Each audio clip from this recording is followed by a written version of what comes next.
Hello friends, welcome to my channel Mastaki Pathshala where you learn English better through Bengali যেখানে তোমরা ইংরেজি শিখবে বাংলায় অনেক বেটার ভাবে।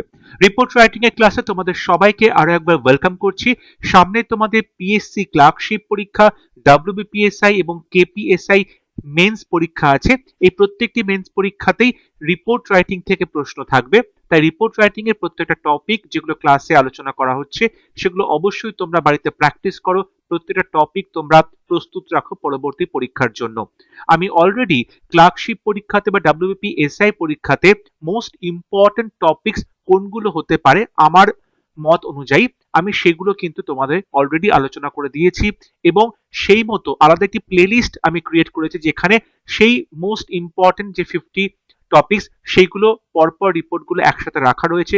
সেই প্লেলিস্ট থেকে তোমরা অবশ্যই পেয়ে যাবে এবং তোমরা এক জায়গাতে সবকটা রিপোর্ট পেয়ে যাওয়ার ফলে তোমাদের প্রিপারেশনে অনেক সুবিধা হবে প্রত্যেকটা রিপোর্ট তৈরি করতে। তোমরা বারবার করে ক্লাসগুলো দেখো, বাড়িতে নোট লিখে রাখো, লিখে তোমরা সেটাকে বারবার রিভাইজ করো।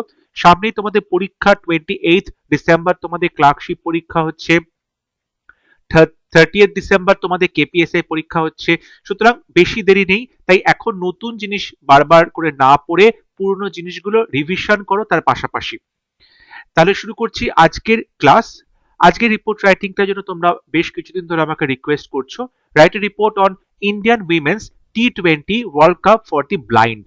আমরা কিছুদিন আগেই দেখলাম ভারতীয় মহিলা ক্রিকেট টিম তারা প্রথমবার বিশ্বকাপ জিতলো এবং একই সঙ্গে কদিন পরেই আবার দেখতে পাচ্ছি যে ইন্ডিয়ান মহিলা টিমের আরেকটি টিম, যেটি অবশ্যই ব্লাইন্ড টিম, তারাও কিন্তু টি20 ওয়ার্ল্ড কাপ জিতেছে। সুতরাং ভারতীয় মহিলারা বলতে পারো অপ্রতিরোধ্য গতিতে এগিয়ে চলেছে এবং স্পোর্টসের যে ফিল্ড, স্পোর্টসের ক্ষেত্রে তাদের অবদান আমরা খুব প্রকটভাবে দেখতে পাচ্ছি। প্রত্যেকটি যে খেলা রয়েছে, খেলার প্রত্যেকটি ইভেন্টে, সেটা অলিম্পিক্স বলো বা অন্যান্য যে গেমস রয়েছে সেখানে বলো কিংবা ক্রিকেটে, সেখানেও কিন্তু ভারতীয় মহিলারা তাদের যে অপ্রতিরোধ্য একটা সংগ্রাম এবং তাদের যে পথ চলা সেটা শুরু করে দিয়েছে। এবং তাদের এই যে ব্লাইন্ডদের জন্য যে ইন্ডিয়ান উইমেন ওয়ার্ল্ড কাপ হলো এবং তারা যে কাপ জিতলো, সেই ম্যাচে দেখা যাচ্ছে যে 6টি দেশের মধ্যে খেলা হয়েছিল এবং সেখানে প্রত্যেকটি ম্যাচেই ইন্ডিয়ান উইমেন ক্রিকেট টিম তারা কিন্তু জিতেছে। কোনো একটা ম্যাচেও তারা পরাজয় স্বীকার করেনি এবং সর্বশেষ মুহূর্তে গিয়ে তারা অবশ্যই ওয়ার্ল্ড কাপ ফাইনাল তারা জিতেছে এবং তারা ওয়ার্ল্ড কাপ তারা লিফট করেছে ফর দি নেশন। সুতরাং বলতে পারি এটা খুবই একটা glorious moment for every Indian citizen. তাহলে শুরু করছি আজকে রিপোর্ট রাইটিং এর class. Historic victory for Indian women's T20 world cup for the blind, অর্থাৎ ঐতিহাসিক জয় ভারতীয় মহিলাদের যে ক্রিকেট টিম রয়েছে ওয়ার্ল্ড কাপ, এবং এই ক্রিকেট টিমটা হচ্ছে ফর দি ব্লাইন্ড, অর্থাৎ বলতে পারো যারা অন্ধ সেই সমস্ত মহিলাদের যে ক্রিকেট টিম তারা কিন্তু ঐতিহাসিক জয় লাভ করেছে যখন তারা প্রথমবার টি20 ওয়ার্ল্ড কাপ জেতে। রিপোর্টে লেখা হয়েছে by staff reporter Kolkata November 11। India won the first ever blind women's T20 World Cup under the captaincy of Deepika TC, defeating Nepal by 7 wickets in the final played in Sri Lankan capital Colombo. দেখো প্রথম sentence আমরা লিখছি যে India one, Bharatvarsha জিতেছিল, অবশ্যই past টেন্সে আমরা কথাটা বলছি। The first ever blind women's T20 world cup, প্রথমবারের জন্য তারা জিতলো যে বিশ্বকাপ, অর্থাৎ ব্লাইন্ড উইমেনদের যে টিম তারা যে বিশ্বকাপ জিতলো আন্ডার দি ক্যাপ্টেন্সি, কার অধিনায়কত্বে, অফ দীপিকা টিসি, অর্থাৎ এই যে ব্লাইন্ড উইমেন টিম রয়েছে ইন্ডিয়ান উইমেন ক্রিকেট টিম তাদের ক্যাপ্টেন দীপিকা টিসি, তার অধিনায়কত্বে ইন্ডিয়ান টিম মহিলাদের যে টিম সেটি ওয়ার্ল্ড কাপ জিতলো।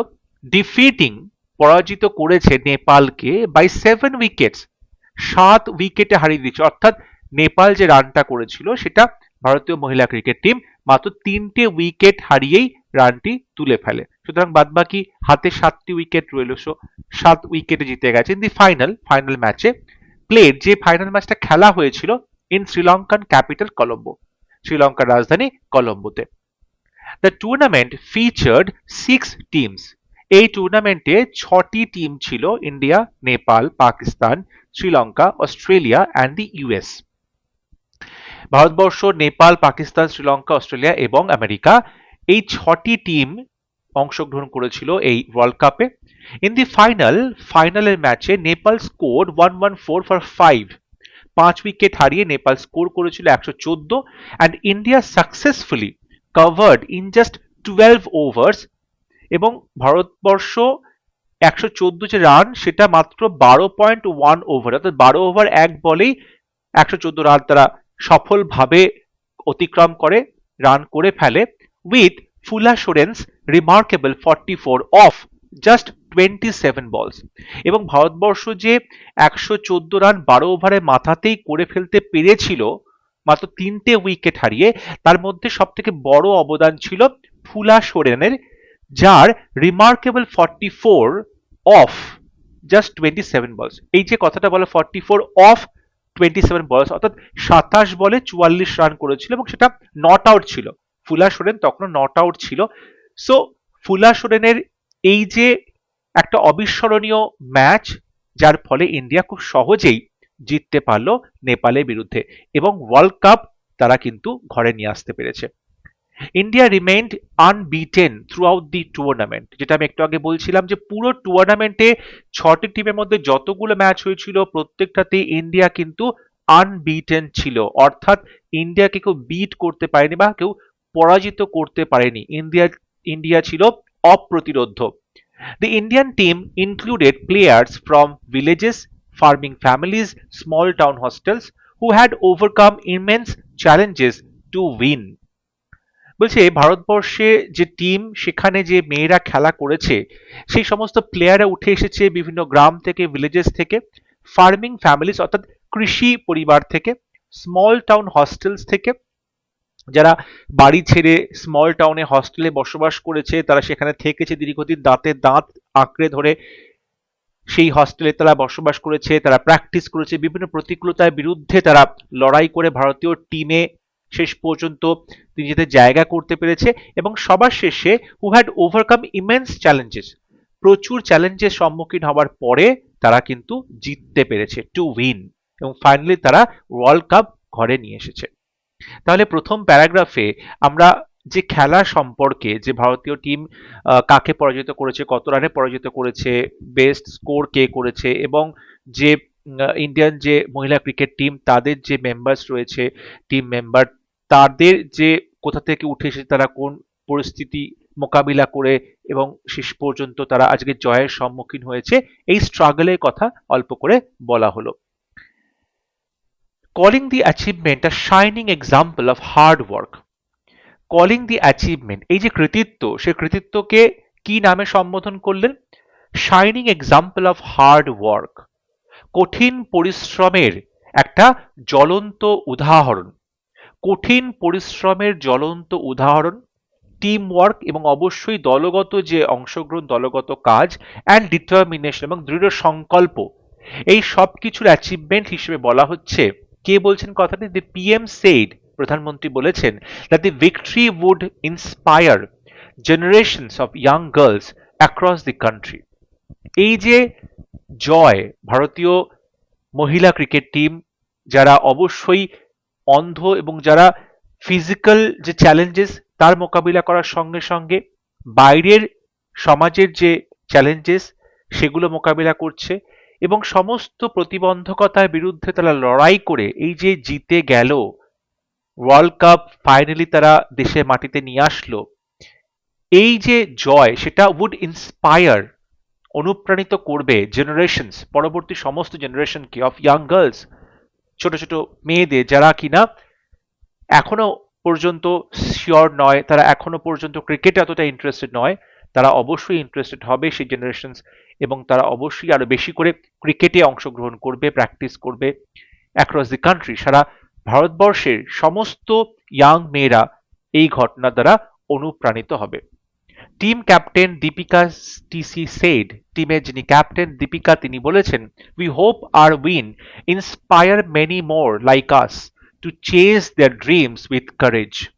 আমরা আশা করি আমাদের এই যে সাফল্য, ইন্সপায়ার করবে, অনুপ্রাণিত করবে মেনি মোর, আমাদের মতো আরো অনেক মেয়েদেরকে, টু চেজ দেয়ার ড্রিমস, তাদের স্বপ্নকে তাড়া করতে, স্বপ্নকে ধাওয়া করতে, উইথ কারেজ, যথেষ্ট সাহস নিয়ে।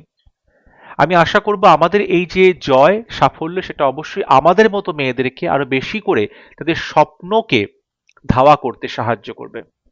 The Karnataka CM announced financial rewards for the team with rupees 10 lakh and a government job for each Karnataka player and rupees 2 lakh each for players from other states.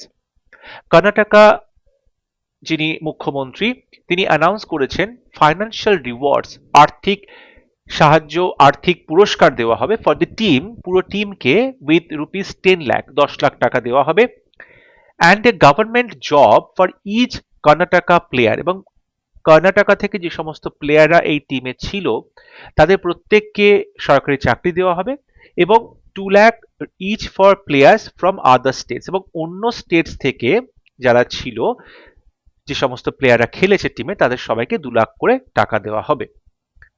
দেখো তোমরা এখানে তোমাদের report শেষ করতে পারো, কারণ কারণ বেশ কিছুটা বড় হয়েছে। লাস্ট যে প্যারাগ্রাফটা, সেটা ব্লাইন্ড ক্রিকেট সম্পর্কে একটু কিছু কথা লেখা আছে। যদি তোমাদের সময় থাকে বা তোমাদের ওয়ার্ড লিমিটটা ক্রস না হচ্ছে, বা তোমরা আগে ছোট করে নিয়েছো, সো পরে এই অংশটা অ্যাড করতে পারো। Blind cricket uses a plastic ball with metal bearings that jingle and players are grouped by sight. বলছি এই যে অন্ধ ক্রিকেট যে খেলা হয়, অন্ধদের দ্বারা যে ক্রিকেটটা খেলা হয়, সেটা একটা প্লাস্টিক বল দিয়ে খেলা হয়, যেখানে কিছু ধাতুর বেয়ারিংস থাকে, যে বেয়ারিংসটা যখন বলটা থ্রো করা হবে তখন জিঙ্গল করে, অর্থাৎ টুংটুং করে আওয়াজ করে, এবং সেই আওয়াজটা শুনে শুনে কিন্তু ব্যাটসম্যান বা বোলার তারা খেলাটা করে। And players are grouped by sight, এবং প্লেয়াররা কিন্তু একটা টিমে বিভিন্ন গ্রুপে প্লেয়ার থাকে, ভাগ করা হয় বাই সাইট, অর্থাৎ কার দৃষ্টি কেমন। সেখানে 3টে ক্যাটাগরি থাকে, B1 B2 B3 করে 3টে ক্যাটাগরি থাকে, এবং সেই 3 রকম যাদের দৃষ্টিহীনতা রয়েছে সেই রকম লেভেলে ভাগ করা হয়ে থাকে সমস্ত প্লেয়ারকে। The ball is bowled under arm along the ground, এবং বলটা কি করা হয়, হাতের তলা দিয়ে, আন্ডার আর্ম দিয়ে বলটা নিয়ে যাওয়া হয়, এবং তারপরে মাটির ওপর দিয়ে গড়িয়ে দেওয়া হয় বলটাকে। ঠিক আছে, সো ব্লাইন্ড যে ক্রিকেট খেলা হয় সেটা কিন্তু একটু ডিফারেন্ট ওয়েতে খেলা হয়, সেই ইনফরমেশনটা এখানে রয়েছে। তোমাদের যদি মনে হয় এটা এক্সট্রা, তোমরা এটা অবশ্যই বাদ দিয়ে দেবে। আর এখানে যে রিপোর্ট লেখা হয়েছে সেখানে তোমাদের যদি মনে হয় রিপোর্টটা বড় হয়ে যায়, তাহলে তোমরা কিন্তু বেশ কিছু অংশ বাদ দিতে পারো। তোমরা বেশ কিছু অংশ বাদ দিতে পারো, যেমন ধরো আমি এখানে বলছি তোমাদের যে রয়েছে এইটা, এই দ্য ইন্ডিয়ান টিম, এই যে প্লেয়ার আছে, বিভিন্ন যে প্লেয়ার গুলো ভিলেজ থেকে, ফার্মিং ফ্যামিলি থেকে আসছে প্লেয়াররা, এই লাইনটা তোমরা এখানে বাদ দিতে পারো। ঠিক আছে, এই লাইনটা তোমরা এখানে বাদ দিতে পারো। ওকে, এটা না লিখলেও চলবে যদি তোমাদের ওয়ার্ড লিমিট রয়েছে। আর যেখানে প্রধানমন্ত্রী কথাটা বলছে সেটা রাখতে পারো, কোটেশনটা ইম্পর্টেন্ট, কিংবা ক্যাপ্টেন দীপিকা টিসি যে কথাটা বলছে সেই কথাটা তোমরা রাখতে পারো। আর মোটামুটি সবই ইম্পর্টেন্ট কথা বলা আছে। ঠিক আছে, সো তোমরা তোমাদের মতো করে লেখাটাকে ছোট করে নিতে পারো, যদি তোমাদের বড় মনে হচ্ছে বা টাইমের মধ্যে তোমরা লিখে কমপ্লিট করতে পারবে না। আই হোপ আজকে ক্লাস তোমাদের ভালো লেগেছে। যদি ভিডিওটি ভালো লাগে, ভিডিওটি অবশ্যই লাইক করবে, শেয়ার করবে, এবং আমার চ্যানেলটি সাবস্ক্রাইব করতে ভুলবে না। পরবর্তী লেসনে খুব শীঘ্র দেখা হবে, ততক্ষণ সবাই ভালো থাকবে, সুস্থ থাকবে। Thank you.